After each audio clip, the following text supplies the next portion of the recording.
Good evening, everybody. This is Matador from freetradingvideos.com. Hope you all had a good weekend. Today was an interesting day, even on the news of Obama's first day in, being sworn in and all that. I'm actually in the DC area, so it was quite interesting to watch all that happen in my backyard. But it is January 20th, 2009, and today was fairly wretched, at least for the long side of things. Banks sink deeper into crisis on Obama's first day, and you can see that basically, look at any banking stock, the shares of those just fell out of bed. You can see that. Everybody's nervous that the new money is not going to be able to bail them out long term, and stocks tumble on fresh worries about those banks. Even on the news of some things like Fiat giving Chrysler some small car technology, and IBM seeing strong profits, and J&J having strong fourth quarter profits. It's not enough to raise anything, right? Lots of other news in here, of course.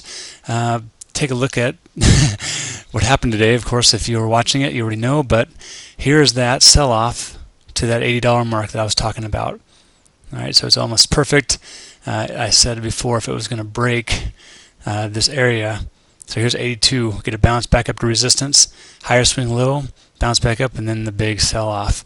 So here it is. It finally broke that, and you have to actually scrunch this up to see that line. So here's the 80 mark. That was already drawn in from a long time ago. This is a filled gap now. A little bit of a bounce at the end of the day. Nothing much to, hang your hat on. And it's increasing volume all the way into the close there. Very, very small volume on the run up. So tomorrow is going to be very telling. And if it teeter-totters down here at the bottom and fails again, then we're really looking at the next level of support. And that's a good bit away.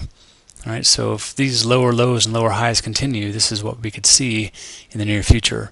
It's going to have to chew its way out of this. If it's going to come back up, it's going to have to fill this gap now, along with the declining 50 MA on the 60-minute chart. It's got that to contend with, not to mention all the overhead resistance on the daily chart.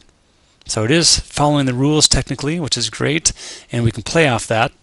But it's difficult to find relative strength stocks. It's kind of sad when relative strength looks like that. So IBM, holding up just compared to the S&P. J&J just barely holding up compared to the S&P. And those are the ones that smoked their earnings. So it tells you a lot about the environment that we're in now.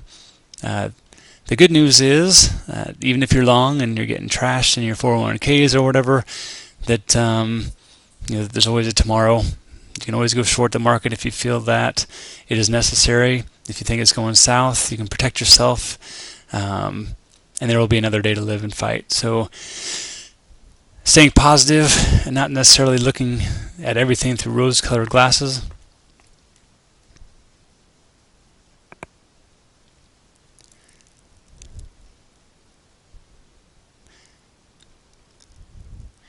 So I don't need to preach to anybody, but try to maintain sort of a realistic outlook here. Things could get very, very much worse. Of course, this could be just a drop in the bucket, but focus on what matters most. You can protect yourself if you're long almost every time.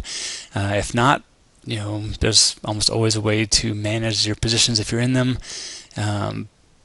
Just take this with a grain of salt. It's really trying to price in everything that's happening right now. And people don't know how bad it could get. I think some people do, and they're worried about it, but they're also trying to take action to get that fixed. We'll see if it's possible in the near future. Of course, that's what we're all looking at. Going long, short, or sideways, of course, if you're able to day trade or swing trade. Even some good position trading with risk management, of course, would be the goal. So hang in there, everybody. Let me know, post some questions if you want, and I will talk to you soon.